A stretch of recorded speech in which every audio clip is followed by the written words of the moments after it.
everybody. As you can see, today we are back in Kerbal Space Program, and today we are going to be recreating one of the most famous rockets and the first man-made object to ever orbit the Earth. So, yep, it's the Sputnik satellite. So let's get right into the build. As you can see, I'm already building the satellite, and a quick transition because that was just me testing out fuel tanks, so I edited that part out because it was boring. So yeah, now I'm just building the rocket. This rocket is 100% stock. There are no modded parts, so you can build this without any mods. So yeah, I'm using the Making, except for the Making History DLC. Make sure you have that. You can't build this without it. So yeah, alright, so I'm just adding on the boosters now. This is a pretty quick build. Once I was done testing out fieldings. So I'm using the Kodiak engines. And of course we have the, what do you call this? Vernier engines, which were used because the Kodiak, or the R7 engines, in real life they were just the R7 engines, they could not gimbal. So we have verniers, which, aren't those what they're called? I'm pretty sure they're called verniers. And you use them as, because they can gimbal. So they're not really for the thrust, it's just for control. So yeah, I also added a probe core and some batteries because the Sputnik satellite, Sputnik, has terrible electronic capability. Terrible batteries and all that. So yeah, we're launching at the desert launch site because it looks kind of like where they launch the R7s in real life. So yeah, immediately beginning the gravity turn. Listen to those engines roar. Alright, and beautiful takeoff. I throttled down the center core because the boosters could do most of the heavy lifting.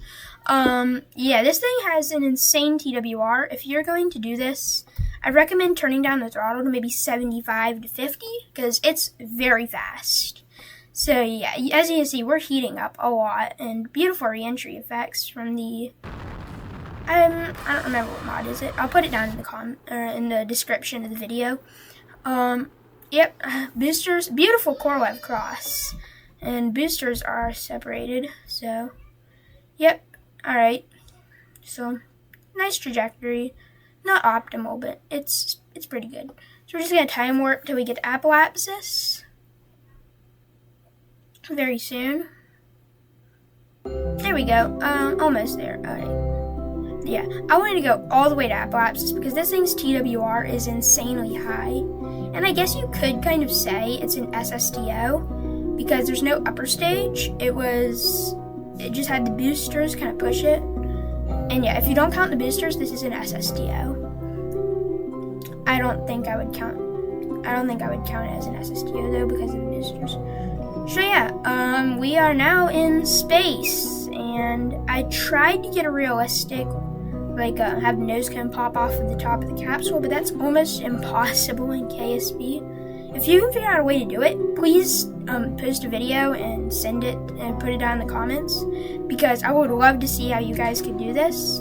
I just didn't want to waste a bunch of time. So there we go, we have separation of the Sputnik and it's in orbit. So yeah, pretty simple, fast mission, nothing too crazy today.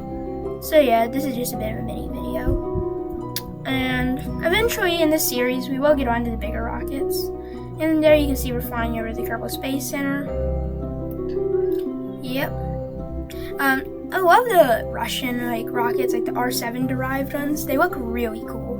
Like how curvy they are compared to the American ones, which are like cone shaped. Also, I did try to make this slightly suborbital, like it would dip in the atmosphere a bit. That way it would eventually fall down like how it did in real life. But the decoupler on the booster pushed it into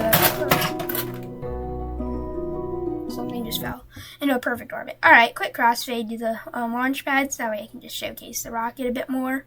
And yeah, that's about it. That wraps up this video. Hope you guys enjoyed, and if you did, like, subscribe, and I'll see you in the next one. Also, as you can see, there's a beautiful thunderstorm from BlackRock's Volumetric Clouds. I will put a link to his Patreon so you can get the mod. It's $5 a month, but you can just pay once and then cancel to get the mod. So yeah, see you guys in the next video. Bye!